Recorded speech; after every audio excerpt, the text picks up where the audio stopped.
Listen to this very carefully. Scoot up next to your radio. I don't want you to miss a word. I don't want you to miss anything.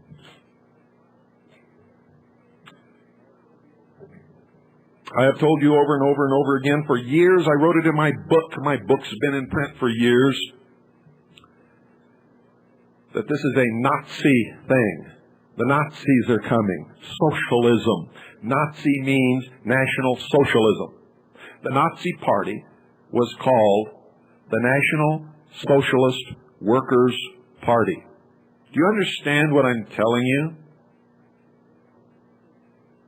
There is no such thing as oppression on the right. There is no such thing as Nazis on the right. There are no fascists on the right. A scale measures opposing states. All the way on the left, you have total control. All the way on the right, you have absence of any control. All the way on the left, it's called communism, where the state owns and controls everything, even you and even your underwear. It's where you pretend to work and they pretend to pay you. It's where if you say the wrong word, you disappear forever. It's where they have millions and millions of people in labor camps doing slave labor. It's where pogroms are held and whole populations are murdered, slaughtered one by one. Any political opposition is murdered. All the way on the right is total absence of control. It's called anarchy. Anarchy is terrible. It means if I see your shirt and I want it, I just shoot you in the head and take it and nobody cares. Except you and you're dead. In between is the range between these two things. Just above communism are Nazis.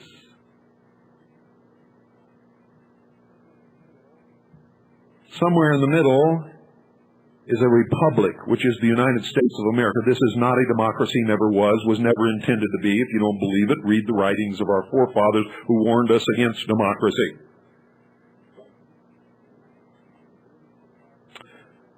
During the past several months in the American press, the Democrats have frequently denounced the Republicans and other people on the right, the militias, patriots, Christians, as Nazis, due to their attempt to control runaway federal spending. How very ironic. I remember the Nazis, and let me share with you a little about them and recall some of their exploits. This appeared in the Arlington, Washington Times on June the 7th. It's a letter to the editor, and I'll tell you who wrote it at the end. Listen to every word, ladies and gentlemen. You're not going to believe what you hear, but it is absolutely true. During the past several months in the American press, the Democrats have frequently denounced the Republicans and everybody else on the right, militia, patriots, Christians, as Nazis due to their attempt to control runaway federal spending. How very ironic. I remember the Nazis. Let me share with you a little about them and recall some of their exploits. First of all, Nazi was gutter slang for the verb to nationalize. To nationalize. The Biedermeinhof gang gave themselves this moniker during their early struggles. The official title of the Nazi Party was the National Socialist Workers' Party of Germany.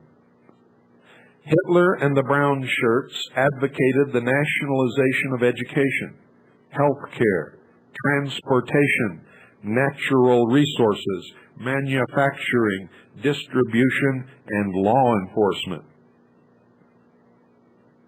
Hello, anybody home? One ringy-dingy, two ringy-dingy.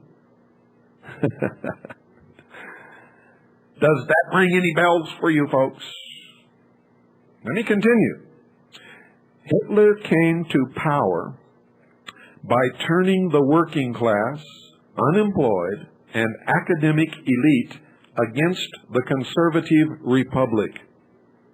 After Der Führer's election, the Nazi Party ceased being a political conspiracy and was transformed into a fashionable social phenomenon.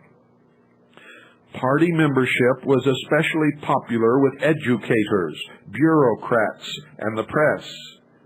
Being a Nazi was politically correct. They called themselves, quote, and this is an exact quote, the children of the new age of world order, end quote, and looked down their noses at everyone else. As Hitler accrued more power, he began referring to his critics as, quote, the dark forces of anarchy and hatred, end quote. Anyone who questioned Nazi high-handedness in the German press was branded a, quote, conservative reactionary, end quote. Joseph Goebbels, Minister of Communications, proclaimed, and I quote exactly, quote, a new world order, end quote. The Nazi reign of terror began with false news reports on the radio and in the newspapers. Paramilitary groups of Poles, Jews, Bohemians, and Gypsies were said to be arming themselves to overthrow the, quote, New World Order, end quote, and Hitler demanded that all good people register their guns so that they wouldn't fall in the hands of terrorists and madmen, and that's a direct quote, quote, fall in the hands of terrorists and madmen, unquote. Right-wing fanatics of the old order who protested firearms registration were arrested by the SS and put in jail for fomenting hatred against the government of the German people. Then the Reichstag, that was the government building, was blown up, and Hitler ramrodded an emergency anti-terrorist act through Parliament that gave the Gestapo extraordinary powers. The leader then declared that for the well-being of the German people, all private firearms were to be confiscated by the Gestapo and the Wehrmacht, which was the federal law enforcement and the military. German citizens who refused to surrender their guns when, quote, the jackboots, end quote, Gestapo, came calling were murdered in their homes. By the way, the Gestapo was the Federal Marshal Service of the Third Reich. The SWAT team was invented and perfected by the Gestapo to break into the homes of the enemies of the German people. When the Polizei, Bewachen, or local police, refused to take away guns from townsfolk, they themselves were disarmed and dragged out into the street and shot to death by the SA and the SS. Those were the Nazi versions of the BATF and the FBI. When several Lutheran ministers spoke out against these atrocities, they were imprisoned and never seen again. The Gestapo began to confiscate and seize the homes, businesses, bank accounts, and personal belongings of wealthy conservative citizens who had prospered in the old republic. Pamphleteers who urged revolt against the Nazis were shot on sight by national law enforcement and the military. Gypsies and Jews were detained and sent to labor camps. Mountain roads throughout Central Europe were closed to prevent escape of fugitives into the wilderness and to prevent movement and concealment of partisan resistance fighters. Public schools rewrote history, and Hitler youth groups taught children to report their parents to their teachers for anti-Nazi remarks. Such parents disappeared. Pagan animism became the state religion of the Third Reich, and Christians were widely condemned as right-wing fanatics. Millions of books were burned first, and then people. Millions of them burned in huge ovens after they were first gassed to death. Unmarried women were paid large sums of money to have babies out of wedlock and then given medals for it.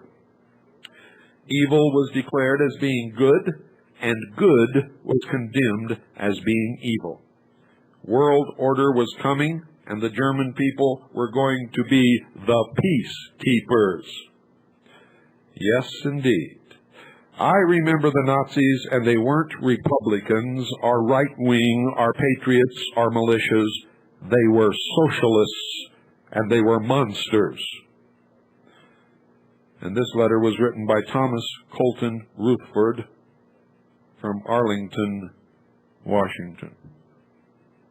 Did any of that sound familiar to you? It is word for word what is happening today in the United States of America. As I have told you many, many times before, what happened in Germany during Hitler's rise to power is exactly what is happening in the United States of America today.